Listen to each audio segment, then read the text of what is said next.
অঙ্কিতের executive পজিশনে promotion হওয়ার পার্টিতে সে আমাকে নিমন্ত্রণ করেছিল। আমি তার জন্য গর্ব অনুভব করছিলাম, কারণ এত কম বয়সে সে এত বড় পদে উন্নীত হয়েছে। আমি সেজেগুজে গিয়েছিলাম, ভেবেছিলাম আমার ছেলের এই সাফল্যে আমিও যেন ভালো দেখাই। কিন্তু সেখানে সবাই আমাকে তার স্ত্রী ভেবে নিয়েছিল, এবং অঙ্কিত সেটা সংশোধন করেনি। আমি বিব্রত হয়েছিলাম, কিন্তু ভাবিনি যে সে এতে এতটা উদ্বেলিত হয়ে উঠবে। অঙ্কিত, তুমি পাগল হয়ে গেছ, আমি বিস্ময়ে চিৎকার করে উঠলাম। আমি তোমার মা, তোমার পত্নী নই। কিন্তু সবাই যে ভাবল তুমি আমার পত্নী, মা। তুমি এত সুন্দরী, এত আকর্ষণীয়, কেউ ভাবতেই পারেনি তুমি আমার মা হতে পারো। অঙ্কিত আমার দিকে এগিয়ে এলো। সেই রাতে হোটেল রুমে ফিরে আমি দেখলাম তোমার চোখেও একই অনুভূতি। আমি ভুল করিনি, তাই না? আমি অবাক হয়ে গেলাম। কী অনুভূতি দেখেছিলে তুমি আমার চোখে? আমি শুধু তোমার সাফল্যে খুশি ছিলাম, একজন মা হিসেবে। আমি কাঁপা কণ্ঠে বললাম। এই গল্পটি সম্পূর্ণ শুনলে আপনাদের পানি অটোমেটিক বের হয়ে যাবে, যত দ্রুত সম্ভব হাতের কাছে টিস্যু নিয়ে বসে পড়ো। বিছানার চাদর যেন নষ্ট না হয় সেটা সম্পূর্ণ খেয়াল রাখার অনুরোধ জানিয়ে গল্পটি এখন শুরু করব। তার আগে সর্বশেষ অনুরোধ, দয়া করে এমন পানি বের করার গল্প নিয়মিত শুনতে আমাদের চ্যানেলটি সকলেই সাবস্ক্রাইব করুন। ধন্যবাদ। হ্যালো বন্ধুরা, আমার নাম শ্রাবন্তী রায়। আমার বয়স ৪২ বছর। আমার স্বামীর নাম অনিন্দ রায়, বয়স ৪৫ বছর। আমাদের ২ সন্তান, অর্ণব আর দীপা। অর্ণব ১৯ বছর বয়সী, কলেজে পড়ে। দীপা ১২ বছর বয়সী, স্কুলে যায়। আমাদের পরিবারটি ছিল খুব স্বাভাবিক, সুখী। অনিন্দ একটি বড় কোম্পানিতে উচ্চপদস্থ কর্মকর্তা। আমি স্কুলের শিক্ষিকা। আমাদের জীবন ছিল সুখের, যতক্ষণ না আমার ছেলে অর্ণব কলেজে যাওয়ার মাত্র ৩ মাসের মাথায় সেই বিচিত্র চিঠিটি পেল। একদিন সন্ধ্যায় আমরা সবাই ডিনার টেবিলে বসেছি। অর্ণব তার চেয়ারে বসল, কিন্তু তার মুখে উদ্বেগের ছাপ। অনিন্দ বুঝতে পারল যে কিছু একটা ঠিক নেই। কি হয়েছে অর্ণব? তোমার মুখ এত গম্ভীর কেন? অনিন্দ জিজ্ঞেস করল। অর্ণব আস্তে করে পকেট থেকে একটি মোড়ানো কাগজ বের করল। বাবা, আজ কলেজে এটা পেলাম। কেউ আমার লকারে রেখে গেছে। সে চিঠিটি টেবিলের উপর রাখল। অনিন্দ হাত বাড়িয়ে সেটি নিল এবং খুলল। তার চোখ কপালে উঠল। এটা কি? আমি উদ্বিগ্ন হয়ে উঠলাম। কি হয়েছে? কি লেখা আছে চিঠিতে? অনিন্দ আমার দিকে চিঠিটি এগিয়ে দিল। আমি নিয়ে পড়লাম। প্রিয় অর্ণব, তোমার পরিবারের একটি গভীর রহস্য আছে যা তুমি জানো না। তোমার বাবা মা তোমাকে সত্য থেকে দূরে রেখেছে। তোমার পরিচয় তুমি যা জানো তা নয়। ১৯৮৯ সালের ৫ ফেব্রুয়ারি রাতে যা ঘটেছিল, সেই সত্য জানতে চাইলে আগামীকাল সন্ধ্যা ৭টায় পুরনো বন্দর এলাকায় আসো। একা আসবে? একজন যে সত্য জানে। আমার হাত কাঁপতে শুরু করল। অনিন্দর মুখ ফ্যাকাশে হয়ে গেল। কি করে কেউ জানতে পারল? এত বছর পর কেন? আমাদের চোখাচোখি হল। উভয়ের চোখেই ভয় আর উদ্বেগ। বাবা মা, এটা কি? কোনো রহস্যের কথা বলছে এই চিঠি? অর্ণব জিজ্ঞেস করল। আমি শুকনো কণ্ঠে বললাম, অর্ণব, এটা নিশ্চয়ই কোনো ভুল, অথবা কারো অসৎরসিকতা। তুমি এই চিঠি নিয়ে মাথা ঘামাবে না। কিন্তু মা, এখানে একটি নির্দিষ্ট তারিখ উল্লেখ করা আছে, ১৯৮৯ সালের ৫ ফেব্রুয়ারি। এটা কি তারিখ? অর্ণব জিজ্ঞেস করল। অনিন্দ তাড়াতাড়ি বলল, ওটা কিছুই না অর্ণব। এরকম অচেনা লোকের চিঠি নিয়ে চিন্তা করার কোনো দরকার নেই। আমি কাল পুলিশে খবর দেব। কিন্তু অর্ণবের চোখে সন্দেহ ফুটে উঠেছিল। সে আস্তে করে বলল, বাবা, তুমি এবং মা কিছু লুকাচ্ছ। আমি তোমাদের চেহারা দেখে বুঝতে পারছি। এই বলে সে উঠে দাঁড়াল। আমি জানতে চাই এর পেছনে কি আছে। কাল সন্ধ্যায় আমি যাব। না, আমি আর অনিন্দ একসাথে চিৎকার করে উঠলাম। অর্ণব আমাদের দিকে আশ্চর্য হয়ে তাকাল। দেখলে তো, তোমরা দুজনই কিছু লুকাচ্ছ। আমার অধিকার আছে জানার। এই বলে সে তার রুমে চলে গেল। আমি আর অনিন্দ পরস্পরের দিকে তাকালাম। এত বছর পর সেই ভয়ঙ্কর রাতের স্মৃতি আবার ফিরে এসেছে। আমরা যে রহস্য এত যত্ন করে লুকিয়ে রেখেছিলাম, সেটা এখন বেরিয়ে আসতে চলেছে। পরের দিন সকালে আমরা অর্ণবকে বোঝানোর চেষ্টা করলাম যে ওই চিঠি নিয়ে মাথা না ঘামাতে। কিন্তু সে শুনল না। সে যাবেই। অর্ণব, তুমি ওই জায়গায় যেতে পারো না। এটা বিপজ্জনক হতে পারে। আমি অনুনয় করলাম। কেন মা? কি আছে সেখানে? তোমরা আমাকে বলো। যদি বলো তাহলে হয়তো আমি নাও যেতে পারি, অর্ণব বলল। অনিন্দ আমার দিকে তাকাল। তার চোখে প্রশ্ন, এখন কি বলা উচিত? ঠিক আছে, আমি গভীর শ্বাস নিয়ে বললাম। তুমি যদি নিতান্তই জানতে চাও তাহলে আমরা তোমাকে সব বলব। কিন্তু আমাদের কথা শোনার পর তুমি আর ওই চিঠিতে উল্লেখিত জায়গায় যাবে না, প্রমিস? অর্ণব মাথা নাড়ল। আমরা লিভিং রুমে বসলাম। আমার হাত কাঁপছিল। অতীতের সেই ভয়ঙ্কর স্মৃতি আবার ফিরে আসছে। অনিন্দ শুরু করল, 1989 সালের 5ই ফেব্রুয়ারি। সেই রাতে আমরা তোমাকে পাই। অর্ণব বিস্মিত হয়ে তাকাল। কি মানে? আমি ধীরে ধীরে বললাম, তুমি আমাদের জৈবিক সন্তান নও, অর্ণব। আমরা তোমাকে দত্তক নিয়েছিলাম। অর্ণব যেন আকাশ থেকে পড়ল। কিছুক্ষণ সে নীরব রইল। তারপর বলল, তাহলে আমার আসল বাবা মা কারা? তারা কোথায়? অনিন্দ গম্ভীর কণ্ঠে বলল, আমরা জানি না। সেই রাতে পুরনো বন্দর এলাকায় আমরা একটি পরিত্যক্ত বাড়িতে গিয়েছিলাম। আমাদের একজন বন্ধুর কাছ থেকে খবর পেয়েছিলাম যে সেখানে একটি শিশু রয়েছে যাকে অভিভাবকের প্রয়োজন। আমরা তখন সন্তান চেয়েছিলাম কিন্তু আমাদের হচ্ছিল না। আমি এবার কথা বললাম, সেখানে গিয়ে আমরা দেখলাম তুমি একটি ঝুড়িতে শুয়ে আছো, মাত্র কয়েকদিন বয়স। তোমার পাশে একটি চিঠি ছিল, লেখা ছিল, দয়া করে আমার সন্তানকে আশ্রয় দিন। বিপদ আসছে। তার নাম অর্ণব। অর্ণবের চোখে অবিশ্বাস। এই কাহিনী সত্যি? তোমরা ওই পরিত্যক্ত বাড়ি থেকে একটি শিশুকে নিয়ে এসেছিলে? আমাকে পুলিশে দেওয়া উচিত ছিল না? অনিন্দ মাথা নাড়ল। আমরা ভেবেছিলাম তাই করব। কিন্তু যখন তোমাকে কোলে নিলাম তখন মনে হলো তুমি আমাদেরই সন্তান। আমরা সেখান থেকে বেরিয়ে আসার সময় একটি বিকট শব্দ শুনতে পেলাম। পেছন ফিরে দেখলাম সেই পরিত্যক্ত বাড়িতে আগুন লেগেছে। আমি উদ্বেগের সাথে যোগ করলাম, আমরা সেখান থেকে পালিয়ে এসেছিলাম। কিন্তু পরের দিন খবরের কাগজে দেখলাম সেই আগুনে কারও মৃত্যু হয়নি। তাই আমরা ভাবলাম হয়তো তোমার বাবা মা বেঁচে গেছে। কিন্তু তারা আমাকে ফেলে রেখে গেল কেন? আর এতদিন পর কেন এই চিঠি? অর্ণব জিজ্ঞেস করল। আমি মাথা নাড়লাম। আমরা জানি না। তবে আমরা সবসময় ভয় পেতাম যে একদিন তোমার বাবা মা ফিরে আসবে, তোমাকে নিয়ে যাবে। তাই আমরা তোমার জন্মের তথ্য গোপন রেখেছিলাম। অর্ণব আমাদের দিকে তাকিয়ে রইল কিছুক্ষণ। তারপর ধীরে ধীরে উঠে তার রুমে চলে গেল। সেদিন সন্ধ্যায় যখন আমরা ভাবলাম অর্ণব ঘরেই আছে, সে আমাদের ফাঁকি দিয়ে বেরিয়ে গেল। একটি নোট রেখে গেল, আমাকে খুঁজতে যাবে না। আমি আসল সত্য জানতে চাই। আমরা ভয়ে কাঁপতে লাগলাম। অনিন্দ আর আমি গাড়ি নিয়ে পুরনো বন্দর এলাকার দিকে ছুটলাম। সেখানে পৌঁছে দেখলাম সেই পুরনো পরিত্যক্ত বাড়ি যেখানে অর্ণবকে পেয়েছিলাম সেখানে আবার আলো জ্বলছে। 20 বছর পর আবার সেই বাড়িতে আলো। আমরা গাড়ি থেকে নেমে বাড়ির দিকে এগোতে লাগলাম। হঠাৎ একটি ছায়ামূর্তি দেখলাম। একজন লোক আমাদের দিকে এগিয়ে আসছে। কে ওখানে? অনিন্দ চিৎকার করে জিজ্ঞেস করল। ছায়ামূর্তি আরও কাছে এলো। আমরা দেখলাম সে অর্ণব নয়। একজন প্রৌঢ় মহিলা, তার বয়স হবে 60-65। তোমরা অবশেষে এসেছ, তিনি বললেন। আমি তোমাদের জন্য অপেক্ষা করছিলাম। আমরা অবাক। আপনি কে? অর্ণব কোথায়? আমি জিজ্ঞেস করলাম। তোমার ছেলে ভেতরে আছে, তিনি বললেন। আমি মায়া সেন। এসো, ভেতরে এসো। অনেক কথা আছে। আমরা সন্দিগ্ধ দৃষ্টিতে তাকালাম, কিন্তু অর্ণবের জন্য ভেতরে গেলাম। বাড়ির ভেতরে ঢুকে আমরা অবাক হয়ে গেলাম। এটা আর পরিত্যক্ত বাড়ি নয়। ভেতরে আধুনিক আসবাবপত্র, কম্পিউটার, বৈজ্ঞানিক যন্ত্রপাতি। মাঝখানে একটি টেবিলে অর্ণব বসে আছে, তার মুখে বিস্ময়। বাবা, মা, সে বলল, এটা বিশ্বাস করা কঠিন, কিন্তু তোমরা সত্যি বলেছিলে। আমি সত্যিই দত্তক। কিন্তু গল্পটা তোমরা যা জানো তার চেয়ে অনেক জটিল। মায়া আমাদের বসতে বললেন। আমি তোমাদের সবকিছু বলবো, তিনি শুরু করলেন। 1989 সালে আমি এবং আমার স্বামী অমিত সেন একটি গোপন গবেষণা চালাচ্ছিলাম। আমরা জেনেটিক ইঞ্জিনিয়ারিং নিয়ে কাজ করছিলাম। আমাদের উদ্দেশ্য ছিল মানব জিনোমকে এমনভাবে পরিবর্তন করা যাতে মানুষের রোগ প্রতিরোধ ক্ষমতা বাড়ে, আজু বাড়ে। তিনি থামলেন, অর্ণবের দিকে তাকালেন। অর্ণব, তুমি আমাদের গবেষণার অংশ ছিলে।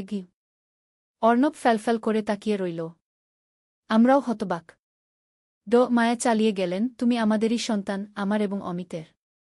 কিন্তু তুমি একটি বিশেষ সন্তান। তোমার জিনকে আমরা পরিবর্তন করেছিলাম জন্মের আগেই।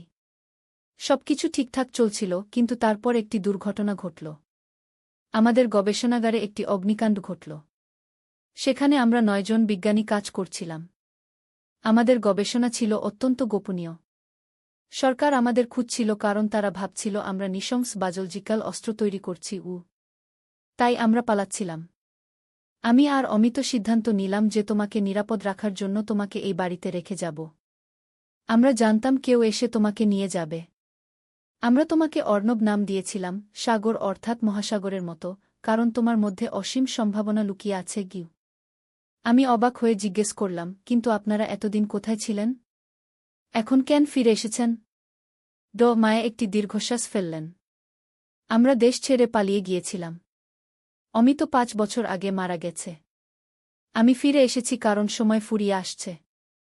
অর্ণব যা নিয়ে জন্মেছে সেই পরিবর্তিত জিন এখন সক্রিয় হতে শুরু করেছে। তাকে প্রশিক্ষণের প্রয়োজন। নইলে কি? অর্ণব জিজ্ঞেস করল। নইলে তুমি নিজের ক্ষমতা নিয়ন্ত্রণ করতে পারবে না। তুমি ইতিমধ্যে লক্ষ্য করেছ হয়তো, তোমার শরীরে কিছু পরিবর্তন হচ্ছে। মায়া বললেন। অর্ণব আস্তে করে মাথা নাড়ল। হ্যাঁ, আমি কিছু অদ্ভুত জিনিস অনুভব করছি সম্প্রতি। কখনো মনে হয় আমি অন্য লোকের চিন্তা পড়তে পারছি। কখনো আমার হাত দিয়ে শক্তির ঝলক বের হয়। আমি আর অনিন্দ একে অপরের দিকে তাকালাম। এসব কি শুনছি আমরা? মায়া একটি কম্পিউটার স্ক্রিন দেখালেন। এগুলো অর্ণবের রক্তের ও ডিএনএর পরীক্ষা। এই দেখো, এই অংশে পরিবর্তন হয়েছে। এর ফলে তার শরীরের কোষগুলি স্বাভাবিক মানুষের চেয়ে দ্রুত পুনর্জন্ম নিতে পারে। আর এই অংশে পরিবর্তন হওয়ায় তার মস্তিষ্কের ক্ষমতা বেড়েছে, যা তাকে টেলিপ্যাথি বা মনোশক্তির ক্ষমতা দিয়েছে। গিউ। অনিন্দ বিস্মিত কণ্ঠে জিজ্ঞেস করল, আপনি বলতে চাচ্ছেন আমাদের ছেলে মানুষ নয়? মায়া হাসলেন। না না, সে পুরোপুরি মানুষই। শুধু একটু বিশেষ ক্ষমতাসম্পন্ন মানুষ। আমরা তার ভবিষ্যৎ প্রজন্মের জন্য পথ তৈরি করছিলাম, এমন মানুষ যারা অসুস্থতা, বয়স, ক্লান্তির সীমাবদ্ধতা ছাড়িয়ে যেতে পারবে। অর্ণব তার হাতের দিকে তাকিয়ে রইল। তাহলে আমি কি করতে পারি? তুমি নিজের মনোশক্তি দিয়ে অন্যের মনের ভেতর প্রবেশ করতে পারো, তাদের চিন্তা পড়তে পারো। তোমার হাত দিয়ে বিদ্যুৎ শক্তি নিয়ন্ত্রণ করতে পারো। এছাড়া তোমার শরীর খুব দ্রুত সেরে উঠতে পারে যে কোনো আঘাত থেকে। মায়া বললেন। এবং আরও অনেক কিছু শিখতে পারবে। একটি নতুন কণ্ঠস্বর শোনা গেল। আমরা সবাই চমকে ঘরের দরজার দিকে তাকালাম। সেখানে একজন মাঝবয়সী পুরুষ দাঁড়িয়েছিলেন। অরুণ। মায়া বললেন। তুমি এসে গেছ গু। অরুণ ঘরে ঢুকলেন। হ্যাঁ, এতদিন পর সবাই একসাথে। গু। আপনি কে? আমি জিজ্ঞেস করলাম। আমি অরুণ চক্রবর্তী। মায়া এবং অমিতের সহকর্মী ছিলাম। আমিও সেই গবেষণার অংশ ছিলাম। তিনি বললেন। অর্ণব, তুমি আমাদের সমস্ত আশা এবং স্বপ্নের প্রতীক। গু। হঠাৎ বাইরে থেকে গাড়ির শব্দ শোনা গেল। মায়া এবং অরুণ উদ্বিগ্ন হয়ে উঠলেন। ওরা আমাদের খুঁজে ফেলেছে। মায়া বললেন। আমাদের যেতে হবে দ্রুত। কারা খুঁজেছে? অনিন্দ জিজ্ঞেস করল। সরকারি গোয়েন্দা সংস্থা। এতদিন ধরে তারা আমাদের খুঁজছে। তারা অর্ণবকে চায়, তার ক্ষমতা নিয়ে গবেষণা করতে চায়। অরুণ ব্যাখ্যা করলেন। বাড়ির সামনে আরও গাড়ি আসার শব্দ। ঘরের আলো নিভে গেল। সম্ভবত তারা বিদ্যুৎ কেটে দিয়েছে। আমাদের পালাতে হবে। মায়া ফিসফিস করে বললেন। অর্ণব, তোমাকে আমাদের সাথে যেতে হবে। তোমার নিজেকে রক্ষা করতে শেখা দরকার। অর্ণব দৃঢ়তার সাথে মাথা নাড়ল, তারপর আমাদের দিকে তাকাল। বাবা, মা, আমি তোমাদের ছেড়ে যেতে চাই না। কিন্তু আমি জানতে চাই আমি আসলে কে। আমি কাঁদতে শুরু করলাম। অর্ণব, তুমি আমাদের সন্তান। তাই থাকবে সবসময়। অনিন্দ একটি সিদ্ধান্ত নিল। আমরাও তোমার সাথে যাব অর্ণব। আমরা পরিবার, আমরা একসাথে থাকব। বাইরে থেকে লোকজনের চিৎকার শোনা যাচ্ছিল, বাড়ি ঘিরে ফেল। কেউ যেন বেরিয়ে যেতে না পারে। অরুণ একটি লুকানো দরজা খুললেন। এই সুড়ঙ্গ দিয়ে আমরা পালাতে পারব। এটা বাড়ির পেছন দিয়ে নদীর ধারে গিয়ে শেষ হয়েছে। আমরা সবাই সুড়ঙ্গে ঢুকলাম। মায়া একটি টর্চ জ্বাললেন। অন্ধকারের মধ্যে আমরা দ্রুত এগিয়ে চললাম। কিন্তু আমরা যাব কোথায়? আমি জিজ্ঞেস করলাম। আমাদের একটি গোপন আশ্রয় আছে হিমালয়ের পাদদেশে, মায়া বললেন। সেখানে অর্ণবের মতো আরও কিছু বিশেষ ব্যক্তি আছে। সেখানে সে নিজের ক্ষমতা সম্পর্কে জানতে পারবে, নিয়ন্ত্রণ করতে শিখবে। সুডঙ্গের শেষে পৌঁছে আমরা দেখলাম একটি নৌকা অপেক্ষা করছে। আমরা সবাই তাতে উঠলাম। আমরা কি আবার ফিরে আসতে পারব? অর্ণব জিজ্ঞেস করল। মায়া অর্ণবের কাঁধে হাত রাখলেন। একদিন, যখন তুমি তোমার ক্ষমতা নিয়ন্ত্রণ করতে শিখবে, তখন তুমি যেখানে খুশি যেতে পারবে। তুমি এমন একজন মানুষ হবে যে বিশ্বকে পরিবর্তন করতে পারবে, অর্ণব। তোমার ভেতরে অসাধারণ সম্ভাবনা আছে। নদীর উপর দিয়ে নৌকা ভাসতে শুরু করল। পেছনে আমরা দেখলাম বাড়ির আশেপাশে উজ্জ্বল আলোর ঝলকানি। ওরা নিশ্চয়ই সুডঙ্গ খুঁজে পেয়েছে। অর্ণব হঠাৎ উঠে দাঁড়াল। ওরা আসছে। অরুণ চিন্তিত হয়ে উঠলেন। আমাদের আরও দ্রুত যেতে হবে। কিন্তু তখনই অর্ণব তার 2 হাত উঁচু করল। তার আঙুল থেকে নীল আলোর ঝলকানি বেরোতে লাগল। তার চোখ উজ্জ্বল হয়ে উঠল। অর্ণব, কি করছো তুমি? মায়া জিজ্ঞেস করলেন। তারা আমাদের পেছনে আসছে, নৌকায় করে, অর্ণব বলল। আমি তাদের আটকাতে পারব। হঠাৎ নদীর জল উত্তাল হয়ে উঠল। একটি বিশাল ঢেউ আমাদের পেছনে তৈরি হল, যেন অদৃশ্য কোনো শক্তি জলকে ঠেলে দিচ্ছে। অর্ণব, তোমার এই ক্ষমতাও আছে? মায়া বিস্মিত হয়ে জিজ্ঞেস করলেন। আমি জানি না কিভাবে করছি, অর্ণব বলল, তার কণ্ঠে বিস্ময়। আমি শুধু চিন্তা করলাম আর এটা ঘটতে লাগল। অরুণ আর মায়া একে অপরের দিকে তাকালেন। এটা আমাদের প্ল্যানের বাইরে, অরুণ বললেন। অর্ণবের ক্ষমতা আমাদের ধারণার চেয়েও বেশি বিকশিত হয়েছে। আমরা নৌকা থেকে দেখলাম ঢেউটি পেছনের নৌকাগুলো উল্টে দিল। আমাদের পিছু নেওয়া বন্ধ হয়ে গেল। অর্ণব আবার বসে পড়ল, ক্লান্ত। আমি তাকে আমার কোলে টেনে নিলাম। সবকিছু ঠিক হয়ে যাবে, অর্ণব। আমরা তোমার পাশে আছি। নৌকা এগিয়ে চলল অজানা ভবিষ্যতের দিকে। অর্ণব, একজন সাধারণ ছেলে যাকে আমরা 20 বছর আগে পেয়েছিলাম, এখন বিশ্বকে পরিবর্তন করার ক্ষমতা নিয়ে আমাদের সামনে। সেদিন রাতে, যখন আমরা সবাই একটি ছোট গ্রামে আশ্রয় নিলাম, অর্ণব আমার কাছে এসে বলল, মা, আমি ভয় পাচ্ছি। আমি জানি না আমার ভেতরে কি আছে। আমি তার হাত ধরলাম। তোমার ভেতরে যা আছে সেটা এমন একটি শক্তি যা ভালোর জন্য ব্যবহার করা যেতে পারে। তুমি সেটা শিখবে। যেভাবে আমরা তোমাকে মানুষ হিসাবে বট করেছি, সেভাবেই তোমার এই শক্তি ব্যবহার করতে শিখবে, অন্যদের সাহায্য করার জন্য। অর্ণব আমাকে জড়িয়ে ধরল। তুমি আর বাবা আমার আসল বাবা মা। যতই বায়োলজিক্যাল প্যারেন্টস হোক না কেন, তোমরাই আমাকে ভালোবাসা দিয়েছ, বট করেছ। অনিন্দ এসে আমাদের সাথে যোগ দিল। আমরা 3 জন একে অপরকে জড়িয়ে ধরলাম, অজানা সম্ভাবনার সামনে দাঁড়িয়ে, কিন্তু একসাথে, একটি পরিবার হিসেবে। পরের দিন সকালে মায়া আমাদেরকে একটি মানচিত্র দেখালেন। আমাদের হিমালয়ের এই জায়গায় যেতে হবে, তিনি একটি বিন্দু দেখিয়ে বললেন। সেখানে আমাদের গোপন গবেষণাগার আছে। অর্ণবের মতো আরও কয়েকজন আছে সেখানে। আরও অর্ণবের মতো বাচ্চা? আমি জিজ্ঞেস করলাম। মায়া মাথা নাড়লেন। হ্যাঁ, কিন্তু তারা অর্ণবের মতো এত শক্তিশালী নয়। অর্ণব আমাদের প্রথম এবং সবচেয়ে সফল প্রজেক্ট ছিল। তারপর অন্যরা এসেছে। এখন তাদের সবাইকে একত্রিত করতে হবে। কেন? অনিন্দ জিজ্ঞেস করল। অরুণ দীর্ঘশ্বাস ফেললেন। কারণ বিপদ আসছে। আমাদের গোয়েন্দা সূত্রে খবর পেয়েছি যে একটি বিদেশি সরকার এমন এক ধরনের অস্ত্র তৈরি করেছে যা জেনেটিক্যালি মডিফাইড মানুষদের লক্ষ্য করে আক্রমণ করতে পারে।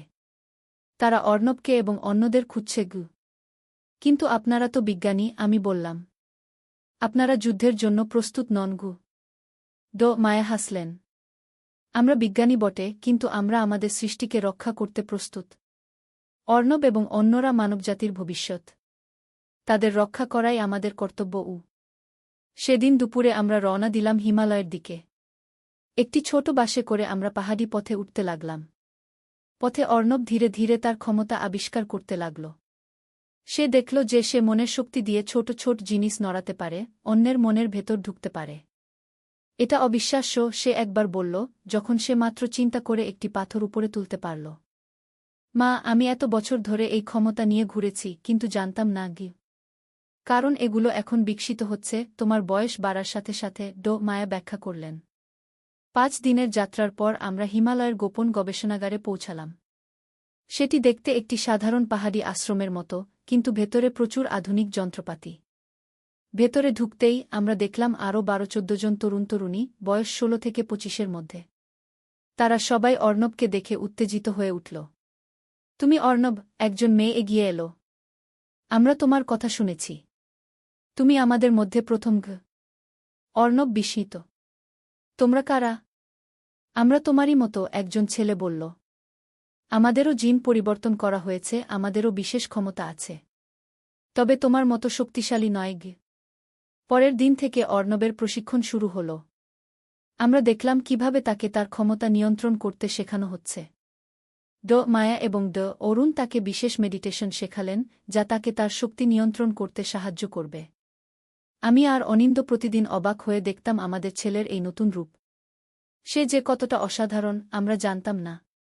তোমরা কি এখনও আমাকে ভালোবাসো, এই জেনে যে আমি আসলে কি? একদিন রাতে অর্ণব আমাদের জিজ্ঞেস করল। আমি তাকে জড়িয়ে ধরলাম। অর্ণব, তুমি আমাদের সন্তান। তোমার ভেতরে যাই থাকুক, তুমি আমাদের অর্ণব। আমাদের ভালোবাসা কখনো কমবে না। অনিন্দ যোগ করল, আমরা সবসময় তোমার পাশে থাকব, অর্ণব। যখনই তুমি আমাদের দরকার হবে। সেই মুহূর্তে আশ্রমের সাইরেন বেজে উঠল। মায়া দৌড়ে এলেন। তারা আসছে। আমাদের প্রস্তুত হতে হবে। বাইরে দেখলাম হেলিকপ্টার এবং আর্মি ট্রাক আশ্রমের দিকে আসছে। আশ্রমের সব তরুণ-তরুণী একত্রিত হল। আমাদের লড়তে হবে, একজন বলল। না, অর্ণব উঠে দাঁড়াল। আমরা লড়ব না। আমি তাদের সাথে কথা বলব। মায়া আপত্তি করলেন। অর্ণব, তারা শুনবে না। তারা তোমাকে তাদের গবেষণাগারে নিয়ে যাবে। অর্ণব দৃঢ়তার সাথে মাথা নাড়ল। আমি তাদের দেখাব আমরা কি পারি, এবং আমরা যে মানবজাতির শত্রু নই। আমরা সাহায্য করতে চাই। সে বাইরে গেল এবং মায়া আর অরুণ তার পেছনে। আমরা সবাই দেখলাম কিভাবে অর্ণব সেই সৈন্যদের সামনে দাঁড়িয়ে তার ক্ষমতা প্রদর্শন করল। তারপর সে হাত উঁচু করল, এবং সেই সৈন্যদের কমান্ডার তার দিকে হাঁটতে লাগল। তারা কি কথা বলল আমরা শুনতে পেলাম না। কিন্তু কিছুক্ষণ পর অর্ণব ফিরে এলো, তার মুখে হাসি। তারা বুঝেছে, সে বলল। আমি তাদের দেখিয়েছি আমাদের ক্ষমতা, আর বলেছি যে আমরা এটা ব্যবহার করতে চাই মানবজাতির উন্নতির জন্য, ধ্বংসের জন্য নয়। তারা আমাদের সাথে সহযোগিতা করবে। সেই দিন থেকে অর্ণব এবং তার সঙ্গীরা তাদের ক্ষমতা ব্যবহার করে শুরু করল একটি নতুন যুগের সূচনা। তারা প্রাকৃতিক দুর্যোগ থেকে মানুষকে রক্ষা করল, অসুস্থ মানুষদের চিকিৎসা করল, ভূমিকম্পবন্যায় আটকে পড়া মানুষদের উদ্ধার করল। আর আমি, একজন সাধারণ মা, যিনি একদিন একটি শিশুকে পরিত্যক্ত অবস্থায় পেয়েছিলেন, এখন দেখছি সেই শিশু বিশ্বকে বদলে দিচ্ছে। অর্ণব, আমার ছেলে, আমার গর্ব। হয়তো একটি বিচিত্র চিঠি না আসলে আমরা কখনো জানতে পারতাম না যে আমার ছেলে কতটা অসাধারণ। কিন্তু এখন যখন সমস্ত রহস্য উদ্ঘাটিত হয়েছে, আমি বুঝতে পারছি প্রতিটি মানুষের ভেতরে একটি অসাধারণ সম্ভাবনা লুকিয়ে আছে। কেউ সেটা অর্ণবের মতো জেনেটিক পরিবর্তনের মাধ্যমে পেয়েছে, আবার কেউ তা আবিষ্কার করে নিজের অন্তর থেকে। আজ 5 বছর পর আমরা দেখছি একটি নতুন পৃথিবী, যেখানে অসম্ভব সম্ভব হচ্ছে। আর এই সব কিছুর শুরু ছিল একটি পরিত্যক্ত বাড়িতে, একটি শিশু যাকে আমরা ভালোবেসে বড় করেছিলাম। আমার নাম শ্রাবন্তী রায়, এবং এটি আমার ছেলে অর্ণবের গল্প, যে প্রমাণ করেছে ভালোবাসা সমস্ত সীমাবদ্ধতা ছাড়িয়ে যেতে পারে, এমনকি প্রাকৃতিক সীমাবদ্ধতাও। এখানে গল্প শেষ হল। আশা করি আপনাদের ভালো লেগেছে। যদি আপনাদের ভালো লাগে তাহলে আমাদের চ্যানেল সাবস্ক্রাইব করে রাখুন, এরকম আরও গল্পের জন্য। ধন্যবাদ। নদীর ধারে এক গ্রাম। প্রথম অধ্যায়, শুরুর কথা। পদ্মা নদীর ধারে ছোট্ট একটা গ্রাম, নামটা হল কুসুমপুর। এই গ্রামে বাস করত একটা ছেলে, তার নাম রাকিব। রাকিবের বয়স মাত্র 22 বছর।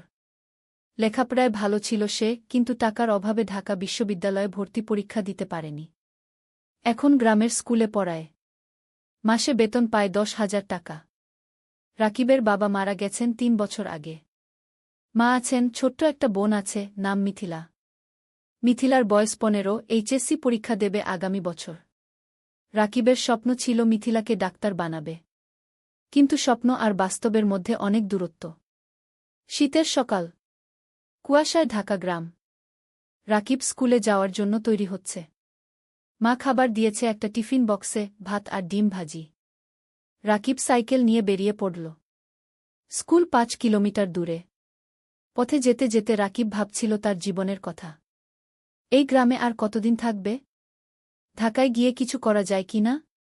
কিন্তু মা আর মিথিলাকে রেখে কিভাবে যাবে? মনটা খারাপ হয়ে গেল। স্কুলে পৌঁছে দেখল হেড স্যার দাঁড়িয়ে আছেন। হেড স্যার মানিক স্যার, বয়স ৫০-এর কাছাকাছি। ভালো মানুষ। রাকিবকে অনেক স্নেহ করেন। রাকিব, একটু আমার রুমে এসো, মানিক স্যার বললেন। রাকিব রুমে ঢুকল। মানিক স্যার বললেন, তুমি তো জানো আমাদের স্কুলের অবস্থা ভালো না। সরকারি অনুদান কমে গেছে। আমরা হয়তো তোমার বেতন আর বাড়াতে পারব না।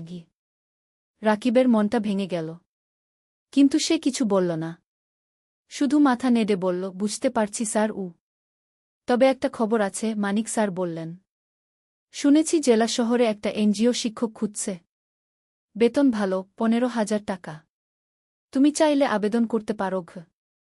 রাকিব একটু ভাবল। জেলা শহর মানে প্রায় ৩০ কিলোমিটার দূরে। রোজ যাওয়া আসা করা মুশকিল। থাকতে হবে সেখানে। স্যার, আমি ভেবে দেখি। রাকিব বলল। ক্লাস শুরু হল। রাকিব বাচ্চাদের বাংলা পড়াচ্ছে। ছোট্ট ছোট্ট মুখ, সবাই মন দিয়ে শুনছে। রাকিব ভাবল, এই বাচ্চাদের ছেড়ে কিভাবে যাবে? স্কুল ছুটির পর রাকিব বাড়ি ফিরল। মা রান্না করছে। মিথিলা পড়াশোনা করছে। রাকিব মাকে বলল এনজিওর কথা। মা চুপ করে রইল কিছুক্ষণ। তারপর বলল, ভাই, তুমি যা ভালো মনে করো তাই করো। আমরা সামলে নেব। কিন্তু রাকিব দেখল মায়ের চোখে পানি। ২য় অধ্যায়, নতুন সিদ্ধান্ত। সেই রাতে রাকিব ঘুমাতে পারল না। বারবার একই চিন্তা মাথায় আসছে। কি করবে? এখানে থাকবে নাকি নতুন জায়গায় যাবে? পরদিন শুক্রবার। ছুটির দিন। রাকিব সকালে উঠে নদীর ধারে গেল। পদ্মা নদী। শীতকালে পানি কমে যায়, বালুর চর জেগে ওঠে। রাকিব একটা চরের উপর বসল। দূরে মাছ ধরা নৌকা দেখা যাচ্ছে। রাকিব ছোটবেলার কথা ভাবল। বাবা জীবিত ছিলেন তখন। বাবাও মাছ ধরতেন। একদিন নৌকা উল্টে গিয়ে বাবা ডুবে মারা যান। সেদিন থেকে রাকিবের জীবন বদলে গেল। লেখাপড়া ছেড়ে দিতে হল। মাকে সাহায্য করতে হল। হঠাৎ কেউ পেছন থেকে ডাকল, রাকিব ভাই। রাকিব ফিরে তাকাল। দেখল তার বন্ধু সাজিদ দাঁড়িয়ে আছে। সাজিদ ঢাকায় থাকে, প্রাইভেট কোম্পানিতে চাকরি করে। গ্রামে এসেছে ঈদের ছুটিতে। সাজিদ, কবে এলি? রাকিব খুশি হল। গতকাল এলাম। তোর খোঁজেই এসেছিলাম। সাজিদ পাশে বসল। দুই বন্ধু অনেকক্ষণ গল্প করল। সাজিদ বলল তার চাকরির কথা, ঢাকার জীবনযাপনের কথা। রাকিব শুনল চুপচাপ। তারপর সাজিদ জিজ্ঞেস করল, তুই এই গ্রামে আর কতদিন পড়ে থাকবি? ঢাকায় চলে আয় না। আমি তোকে চাকরি খুঁজে দেবগু। রাকিব মাথা নাড়ল। মা আর মিথিলাকে রেখে কিভাবে যাব? ওদেরকে নিয়ে আয়। ঢাকায় ভাড়া বাসায় থাকবি, সাজিদ বলল। তোকে তো জানি। ঢাকায় এক রুম ভাড়া নিতে কত টাকা লাগে? আমার সামর্থ্য আছে। রাকিব তিক্ত হাসল। সাজিদ কিছু বলল না। সে জানে রাকিবের সমস্যা। দুপুরে রাকিব বাড়ি ফিরল। মা খাবার দিয়েছে। ভাত, ডাল আর একটা মাছ। রাকিব খেতে খেতে ভাবছিল, জীবনটা কেন এত কঠিন? খাওয়ার পর মিথিলা এল। ভাইয়া, আমার পরীক্ষার ফি দিতে হবে। ৫,০০০ টাকা। রাকিবের মাথায় হাত। এই মাসে বেতন পাবে ১০,০০০ টাকা। তার মধ্যে বাড়ি ভাড়া ৩,০০০, মায়ের ওষুধ ২,০০০, খরচপাতি ৩,০০০। পরীক্ষার ফি দেবে কোথা থেকে? চিন্তা করিস না, ব্যবস্থা হবে কি, রাকিব বলল। কিন্তু ব্যবস্থা হবে কিভাবে? রাকিব জানে না। সেই রাতে রাকিব মনস্থির করল। সে জেলা শহরে এনজিওর চাকরির জন্য আবেদন করবে। ১৫,০০০ টাকা হলে অনেক কিছু করা যাবে। ৩য় অধ্যায়, নতুন পথ। সোমবার সকালে রাকিব জেলা শহরে গেল। এনজিওর অফিস খুঁজে পেল। একটা ৩তলা বিল্ডিং। ভেতরে ঢুকে নাম লিখল রিসেপশনে। কিছুক্ষণ পর ডাক পড়ল। একটা রুমে ঢুকল রাকিব। দেখল একজন ভদ্রমহিলা বসে আছেন। বয়স ৪০-এর কাছাকাছি। হাসি মুখ। বসুন। আপনার নাম? মহিলা জিজ্ঞেস করলেন। রাকিব। রাকিব হোসেন। আপনার সার্টিফিকেট? রাকিব ব্যাগ থেকে সার্টিফিকেট বের করে দিল। মহিলা দেখলেন। আপনি গ্রামে পড়ান? মহিলা জিজ্ঞেস করলেন। জি ইমাম। 3 বছর ধরে। ভালো। আমরা গ্রামের স্কুলে কাজ করি। আপনার অভিজ্ঞতা কাজে লাগবে। মহিলা আরও কিছু প্রশ্ন করলেন। রাকিব উত্তর দিল। তারপর মহিলা বললেন, ঠিক আছে, আমরা আপনাকে জানাব। 1 সপ্তাহের মধ্যে ফোন করব। রাকিব বের হয়ে এল। মনটা একটু হালকা লাগল। হয়তো চাকরি হবে। কিন্তু সমস্যা হলো অন্য জায়গা। রাকিব গ্রামে ফিরে দেখল মা অসুস্থ হয়ে পড়েছে। জ্বর হয়েছে। ডাক্তার ডেকে আনতে হল। ডাক্তার ওষুধ লিখে দিল। ওষুধের দাম 1000 টাকা।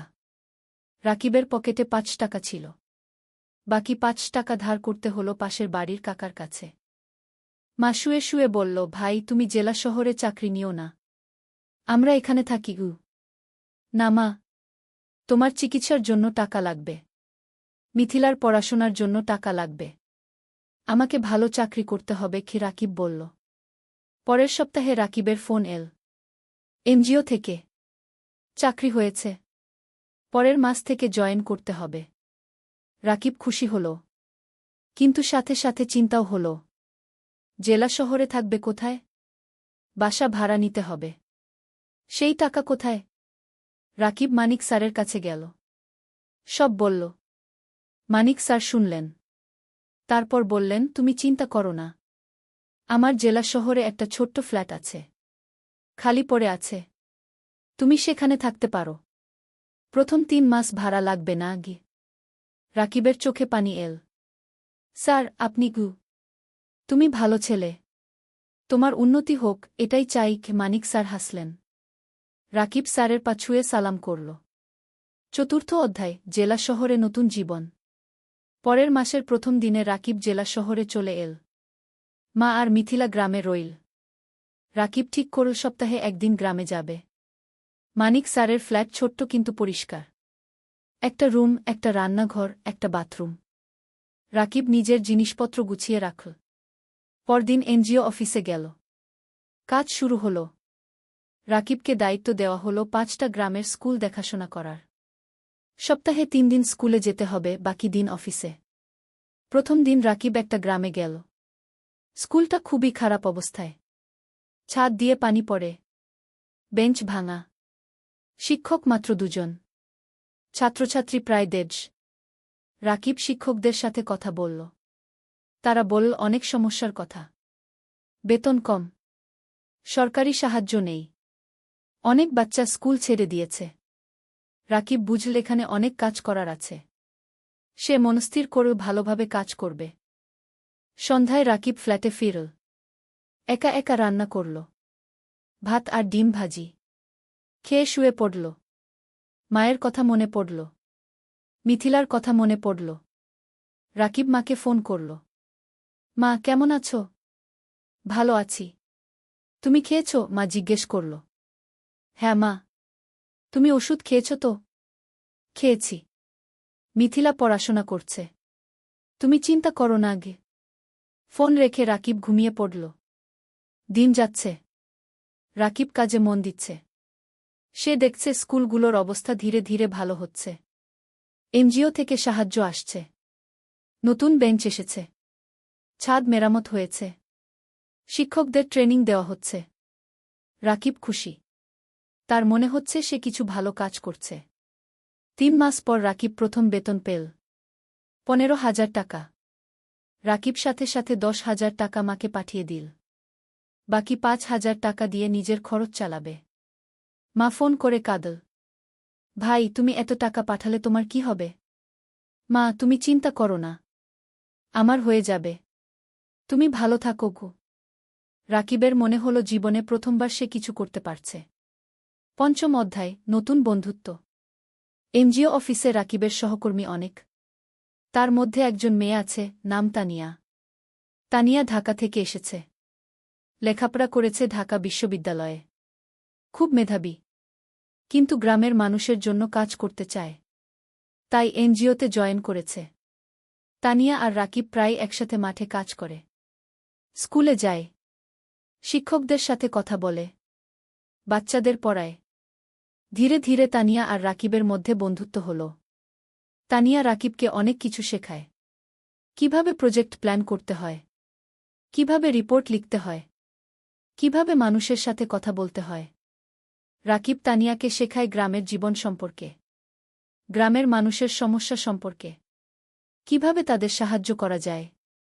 একদিন তানিয়া রাকিবকে জিজ্ঞেস করল, তুমি কি বিয়ে করেছ? রাকিব হেসে বলল, না, বিয়ের কথা ভাবার সময় নেই। এখন পরিবারের দায়িত্ব আছে গু।